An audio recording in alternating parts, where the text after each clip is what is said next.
Učenje je složen psihički proces promjene ponašanja na osnovi usvojenog znanja i iskustva. Obuhvaća usvajanje navika, informacija, znanja, vještina i sposobnosti. To je proces skupljanja podataka u skladištu pamćenja. Učenje i pamćenje jesu dva međusobno nadopunjujuća aspekta procesa učenja. Prema modernoj definiciji, učenje predstavlja relativno trajnu promjenu u ponašanju ili repertuaru ponašanja koji je rezultat prethodnog iskustva. Osobe koje pripadaju vidnom, odnosno vizualnom tipu ili načinu učenja, ono što njih karakteriše jeste da najlakše i najbrže uče gledanjem. Pa bi to bilo, na primjer, ne znam, da li gledanje nekih slika, šema, a isto tako pri samom učenju trebaju sebi da kažemo koriste skice, šeme. I možemo reći da su ove osobe talentovane za geometriju, za geografiju, za likovno i znači da je ovo u stvari ovaj tip prvi po učestalosti.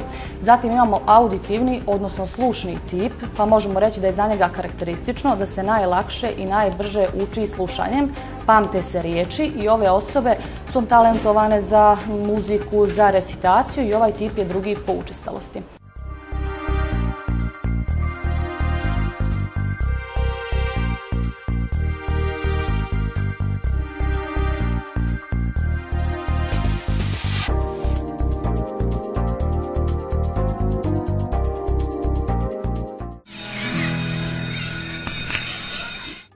Muzička sekcija u gimnaziji Srednjoj stručnoj školi Istočna Iliđa također je aktivna.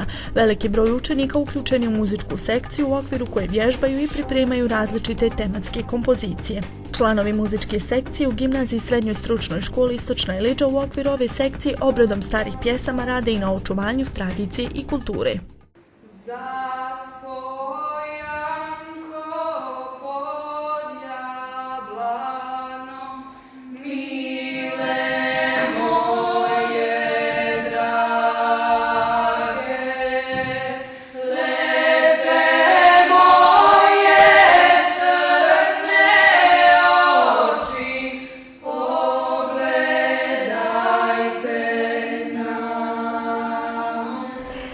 Ja sam Vladana Milojković, profesor sam u Srednjoj muzičkoj školi i u gimnaziji. Već 12 godina vodim vokalnu i instrumentalnu sekciju u ovoj školi, a od pre 2 godine na zahtev učenika krenuli smo sa etno sekcijom.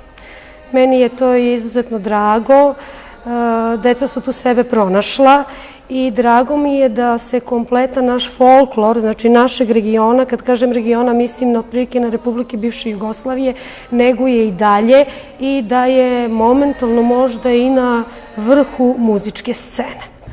Ja sam Marić Sara, 3. sam razred Srednje muzičke škole, odsjek muzički izvođač klavirista i član sam etno sekcije od prošle godine. Imali smo priliku da nastupamo na mnogim smotrama i priredbama, a kao nismo bili u mogućnosti da imamo takmičenja baš sa etno grupom, ali sam kao klavirista nastupala na 4 takmičenja protekle godine. Tu su bila 2 treća mjesta na međunarodnom takmičenju, drugo mjesto na federalnom.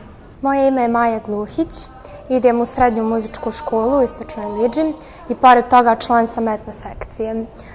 Pošto je naša etno sekcija relativno kratko vrijeme postoji, nismo imali neka takmičenja, međutim na manifestacijama koje su se održavale u školi, tu smo pokazali svoj talent i šta umijemo, šta smo spremali i trudili se.